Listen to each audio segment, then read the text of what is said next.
What's going on, everybody? Dogman Dan here. Warframe, you know what it's all about. Anyway, so what we're going to do is we're going to talk a little bit about the update 18.5 that is coming. In the developer blog, they're talking about the download size, heads up, and some graphical improvements. We'll talk about what we already know about the Sands of Inaros coming in the first couple days here from the hub that's been posted. Yeah, that's it. We'll just kind of slowly move into what should be something pretty awesome. Definitely looking forward to the update coming. Though, let's get started right off the bat. Steve did post on the forums some information. I'm going to just cover that right now. And the approximate download size is going to be 4+ gigabytes. So just be aware of that. Okay, so why so big?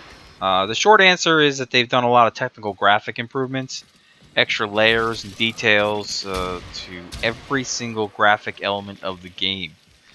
When released, players on all the platforms should notice a substantial increase in detail across all of Warframe's game modes, weapons, characters, tile sets, basically is what we're looking at.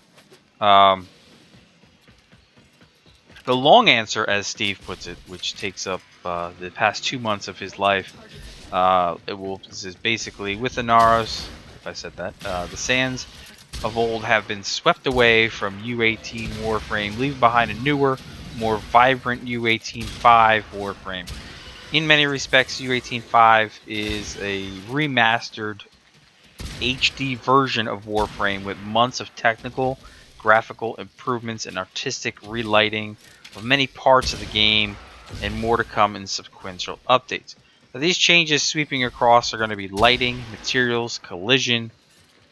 Expect this again to be 4+ gigabytes is what we're talking about. So it's going to be a big update. But you know, I'm looking forward to just hearing about all these changes because to me, you know, the past 3 years of creating content, it's one of the visually beautiful games. I mean, it's visually beautiful. It grabs your attention. And now with all these changes coming, it's just going to really do some justice, hopefully, depending upon how they do it. But keep in mind that your particular hardware may benefit more and benefit less depending on your GPU. So resolution and preferred graphic settings are probably going to change for people. All of these upgrades in 18.5 are cross-platform, yes.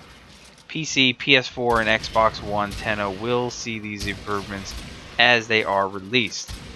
Not cross-platform in terms of cross-platform play, but cross-platform in terms of we're going to see it all.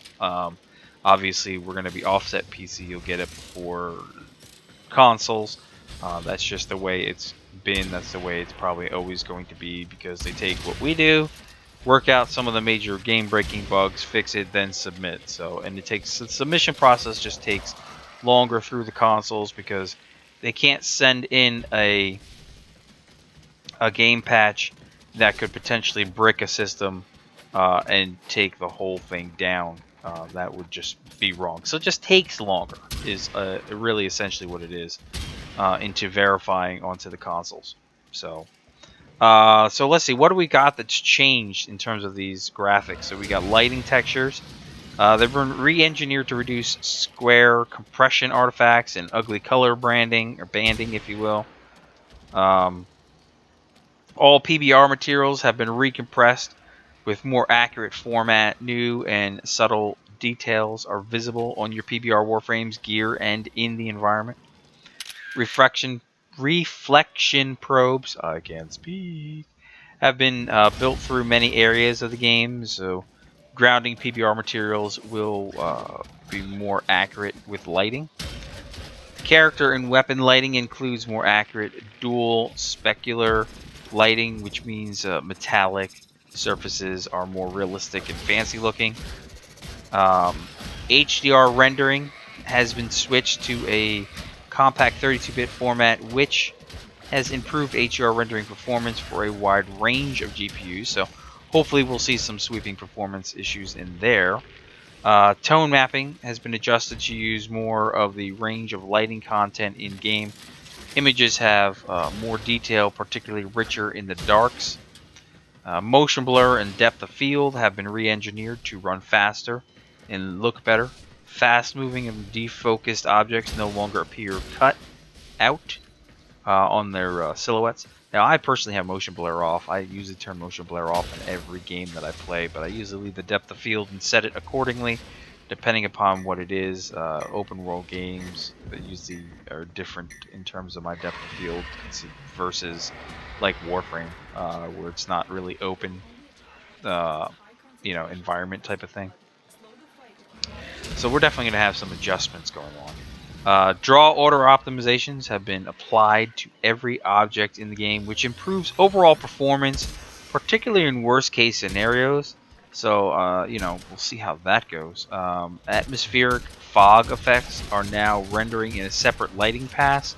So this is going to allow richer particle effects at distance without being erased by the atmosphere. So we'll see about that. Particle lighting has been improved to more accurately represent the local lighting environment. Wind force modeling on the many particle systems increase realism as various environments, particulates, if you will, if I could read, now respond to explosive forces and Warframe powers. You've probably seen us showcase those in the recent dev streams, what they're talking about. That should be interesting. So your powers and all explosives in the game will actually affect the environment particles. We should see how that goes. Bloom system has been softened and made more seated in the scene. The burnout look is replaced with a more subtle and gentle sci-fi glow. Ooh, interesting. Then we got physics collisions. Performance and stability have all been improved in the physics area as a long-awaited upgrade to Warframe physics. The PhysX libraries have been completed. So the PC minimum specs remain unchanged, just as FYI, combined with the optimized mentions. The testing has shown that 18.5 is a better looking Warframe with 18.0 or better performance on an array of toasters and beastly GPUs. So again, 4+ gigs. I'm looking forward to the enhanced graphical changes. I mean, that's a lot of stuff that they've gone through, and I can't wait to see it. Obviously, there's going to be some changes to your settings that you're probably going to want to go through and adjust your settings.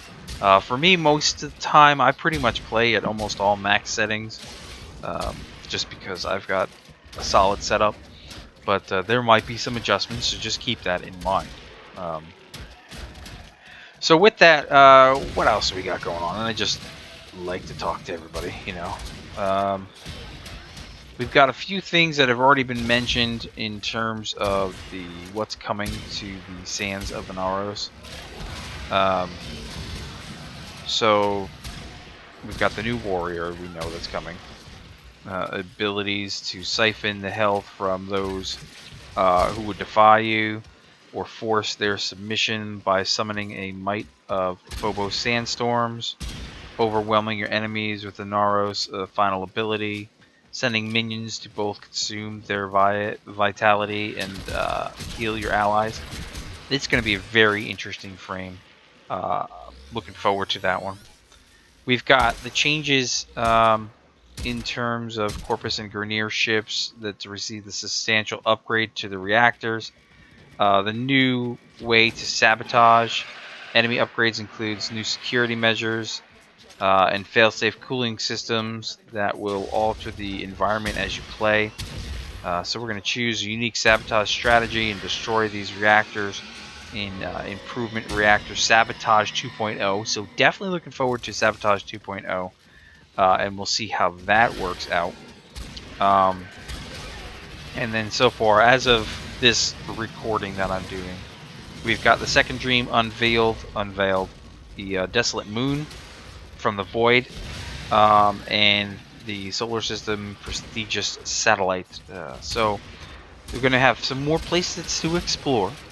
We're going to defy deft, or whatever you want to call it. Our spy skills are going to be called upon us. So, it's fucking awesome. Spy missions coming to the void. Oh man, I am all over that. That means I've got some more spy tutorials to put up into my spy tutorial guides. But I am definitely all over those. You know that. You know you will see that here. And then there's more coming. And all they're saying right now is update 18.5 is coming soon. I suspect, based on what I'm seeing and what I'm reading, that we will see it somewhere next week, around Wednesday, March the 9th, because they pushed the dev stream back to March the 10th. So we may see it before then, but I know the live stream's coming up this week that's still talking about the upcoming 18.5, so we are probably going to be seeing it next week. Comments, questions below. Stay tuned for more. Hopefully you enjoyed the background gameplay as well as we talked about this. And just stay tuned. I've got plenty more. Just got a whole lot of stuff on my plate right now, not just Warframe as you guys have been seeing. And I just want to keep getting stuff out there. So, till the next episode, thanks for watching as always, and I will catch you guys soon.